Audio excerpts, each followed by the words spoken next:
नमस्कार, बहुत स्वागत है आपका। आप देख रहे हैं ग्रैंड धर्मा सन्मार्ग। जीवन में हमारे बहुत सारी चीज़ें हमसे जुड़ते हैं, बिछड़ते हैं। अब आज हम सजीव और निर्जीव दोनों ही तरह की चीज़ें होती हैं जिनके बारे में आपको बतलाने वाले हैं। देखिए, बहुत बार क्या होता है, आप कुर्सी टेबल भी खरीद कर लाते हैं तो अच्छे समय में लाते हैं ना, क्योंकि अच्छे समय में लाया हुआ चीज़ अच्छा ही फल देता है, क्योंकि हर एक वस्तु का पैरा होता है, चाहे वो सजीव हो या निर्जीव हो। इसलिए शुभ मुहूर्त देखकर या फिर कोई अच्छा दिन देखकर आप शॉपिंग करते हैं। तो आज हम पेड़ पौधे की बात करेंगे जो बिल्कुल सजीव हैं, और पेड़ पौधे हमारे भाग्य को प्रभावित भी करते हैं। जैसा कि आपने सुना होगा, बहुत बार महंगे रत्न अंगूठियां लोग नहीं पहन पाते हैं तो कहा जाता है पेड़ पौधे की जड़ पहनो, तुम्हारे भाग्य को सूट करेगा, भाग्य प्रबल होगा। तो क्या ये गलत है? बिल्कुल नहीं, क्योंकि ऐसा सच में होता है।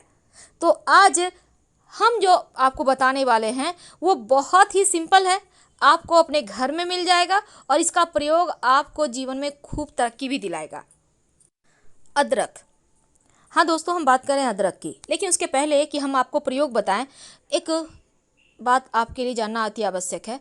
देखिए, टोटका है ना, तो टोटका का मतलब होता है टोक नहीं लगना। यानी जब भी आप ये प्रक्रिया करें, क्रिया करें, तब आप चुप रहें, किसी से बातचीत उस समय नहीं करें और चुपके से करें, क्योंकि टोटका में अगर टोक लग गया तो वो काम पूरा नहीं होगा। आपने घर के में भी बड़े बुजुर्गों से कहते हैं, वो सुना होगा, टोको मत, कोई काम कर रहे हैं तो टोको मत।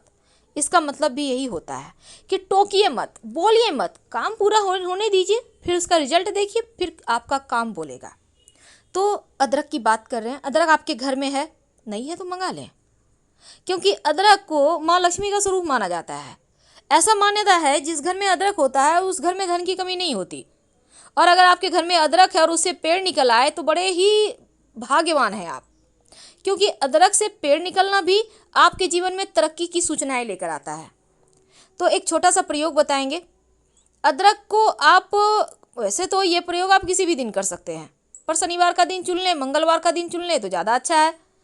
अदरक ले लें।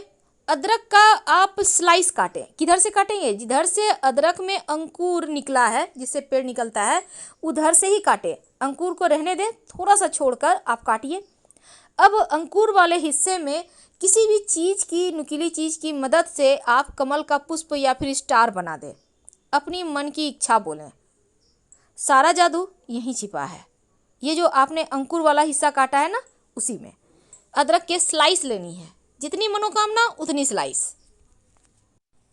अदरक के टुकड़े में जो हमने कहा अंकुर वाला हिस्सा, यानी जो मुंह होता है जिससे कि पेड़ उगता है, वो वाला हिस्सा ऊपर रखिएगा और नियमित रूप से हल्का सा पानी डालिए, ज़्यादा मत डालिएगा नहीं तो गल जाएगा। और फिर जैसे ही इससे पेड़ निकल आएगा, अंकुर निकल आएगा, वैसे ही आपके जीवन की समस्या भी धीरे धीरे समाप्त होने लगेगी। जो अदरक का पेड़ होता है वो माँ लक्ष्मी को आकर्षित करने वाला पेड़ है, जीवन में सिर्फ खुशियाँ ही लाता है। और जहाँ भी, जिस घर में भी अदरक नियमित रूप से खाया जाता है, उसको रखा जाता है, उस घर में बरकत होती रहती है और उस घर में परेशानी नहीं आती। वैसे जो अदरक का पाउडर, सूखा हुआ और अदरक जिसको हम सौंठ कहते हैं, अगर अदरक का पाउडर भी एक कागज़ की पुड़िया में आप छिपा कर रखते हैं तो ये भी मनोकामनाओं को पूर्ण करने वाला होता है। बस एक बात हमेशा ही याद रखिएगा कि अदरक आपके घर में है तो जैसे पैर ना लगे, ऐसे पवित्र स्थान पे रखें और हमेशा ही इज्जत दें। ये नहीं कि इधर उधर रखा हुआ है, पैर लग रहा है, वैसा नहीं कीजिएगा, क्योंकि ये बहुत ही ज़्यादा पावरफुल टोटका है। इस प्रयोग को कीजिए। और जब आप अदरक का स्लाइस काटेंगे तो उसमें शुभ मंगल प्रतीक चिन्ह बनाना है, जैसे कि ओम, स्वस्तिक का निशान, कमल का पुष्प और अंकुर वाला हिस्सा ऊपर रखें और मिट्टी में दबा दें। धन्यवाद, फिर मिलेंगे। वीडियो पसंद आए तो प्लीज़ लाइक कीजिए, चैनल को सब्सक्राइब कीजिए, अपनों से शेयर कीजिए और कमेंट में हर हर महादेव जरूर लिखिए।